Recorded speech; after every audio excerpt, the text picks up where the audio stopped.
निवडणूक आयोगाकडून विधानसभा निवडणुकीची घोषणा झाल्यानंतर उमेदवारी यादी जाहीर करण्यात सर्वप्रथम भाजपने आघाडी घेतली। भाजपने त्यांची पहिली 99 उमेदवारांची यादी जाहीर केली। त्यानंतर शिंदेंच्या शिवसेनेने त्यांच्या पहिल्या यादीत 45 उमेदवारांच्या नावाची घोषणा केली आहे, तर अजित पवारांनी त्यांच्या पहिल्या यादीत 38 उमेदवारांची घोषणा केली आहे। यात अनेक विद्यमान आमदारांना पुन्हा तिकीट देण्यात आले, तर काही ठिकाणी नवीन चेहरे निवडणुकीच्या रिंगणात उतरवण्यात आलेत। अजित पवार यांच्या पहिल्या उमेदवारी यादीतील एक विशेष बाब म्हणजे 4 आयाराम उमेदवारांना तिकीट देण्यात आले। यातील एक उमेदवार असा आहे ज्यांना पक्षप्रवेशासोबतच एबी फॉर्म देखील देण्यात आलाय। लोकसभेला देखील अजित पवार यांना काही ठिकाणी उमेदवार आयात करावे लागले होते आणि आता विधानसभेलाही तोच प्रकार पाहायला मिळतोय। यामागचं नेमकं कारण काय? 4 आयाराम उमेदवार नेमके कोणते आहेत हे आपण या व्हिडिओतून जाणून घेणार आहोत। नमस्कार, मी Ruchita Ghosalkar for the People News मध्ये आपलं स्वागत। व्हिडिओला सुरुवात करण्यापूर्वी आपण चॅनलला सबस्क्राइब करा, लाईक व फॉलो जरूर करा। पोस्ट ग्रॅज्युएट डिग्री कोर्सच्या माध्यमातून परिपूर्ण राजकीय नेतृत्व घडवणारं आणि प्राध्यापक राहुल कराड यांच्या संकल्पनेतून साकारलेलं भारतातील पहिलं institute MIT School of Government. महायुतीमधल्या तिन्ही घटक पक्षांकडून उमेदवारांची पहिली यादी जाहीर करण्यात आली आहे।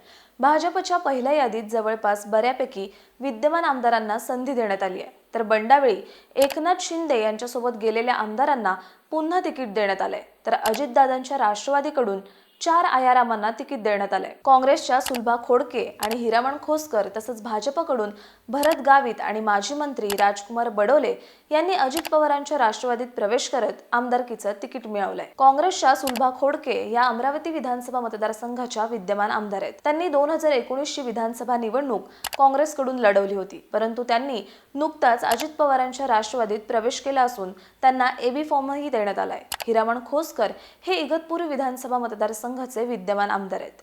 त्यांनी 2019 ची विधानसभा निवडणूक काँग्रेसकडून लढवली होती, परंतु विधान परिषद निवडणुकीत त्यांनी पक्षाविरोधात काम केल्याचं बोललं जात होतं। त्यांनी देखील विधानसभा निवडणुकीच्या तोंडावर अजित पवारांच्या राष्ट्रवादीत प्रवेश केला असून त्यांना देखील पक्षाकडून उमेदवारी देण्यात आली आहे। तर नंदुरबारचे माजी खासदार माणिकराव गावित यांचे सुपुत्र भरत गावित हे नवापूर विधानसभा निवडणूक लढवण्यासाठी आग्रही होते।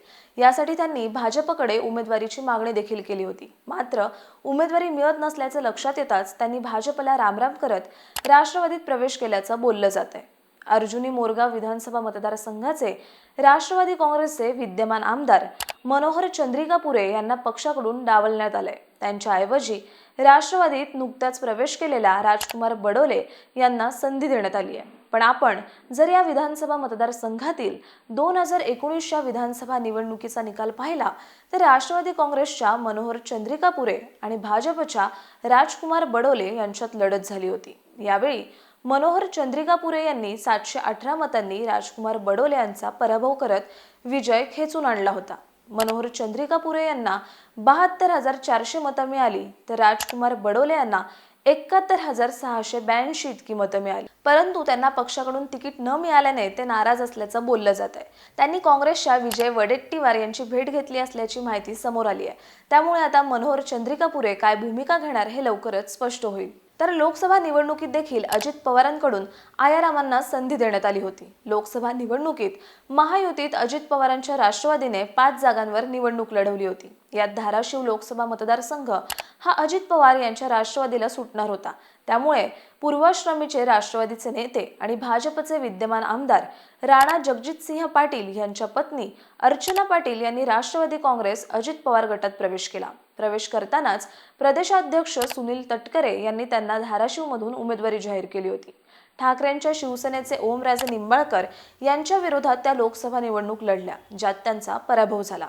तर शिरूर लोकसभा मतदारसंघाबाबत देखील अशी स्थिती होती। 2019च्या लोकसभा निवडणुकीत शिरूरची जागा राष्ट्रवादीने जिंकली होती। त्यामुळे महायुतीत हा मतदारसंघ राष्ट्रवादीकडे जात असल्यामुळे तेव्हा शिंदेंच्या शिवसेनेत असलेल्या माजी खासदार शिवाजीराव आढळराव पाटील यांच्या उमेदवारीचा प्रश्न निर्माण झाला होता, परंतु शेवटी परस्पर सहमतीने शिवाजीराव आढळराव पाटील यांनी राष्ट्रवादीत प्रवेश करून राष्ट्रवादीच्या चिन्हावर निवडणूक लढवली। त्यांचा सामना अमोल कोल्हेंशी झाला आणि आढळराव पाटील पराभूत झाले।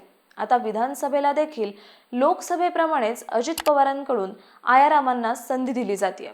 त्यामुळे सुलभा खोडके, हिरामण खोसकर, भरत गावित आणि माजी मंत्री राजकुमार बडोले या 4 आयाराम उमेदवारांना आमदारकीचं तिकीट जरी मिळालं असलं तरी आपल्या विरोधकाला कसं आव्हान देतात हे पाहणं महत्त्वाचं राहील.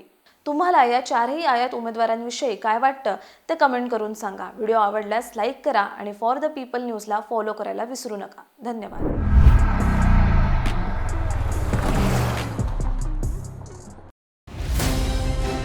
भारत दुनिया का सबसे बड़ा लोकतंत्र और एनएलसी भारत देश का सबसे बड़ा गैर राजनीतिक मंच.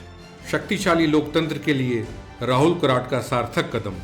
मुंबई में हुआ ऐतिहासिक प्रथम राष्ट्रीय विधायक सम्मेलन.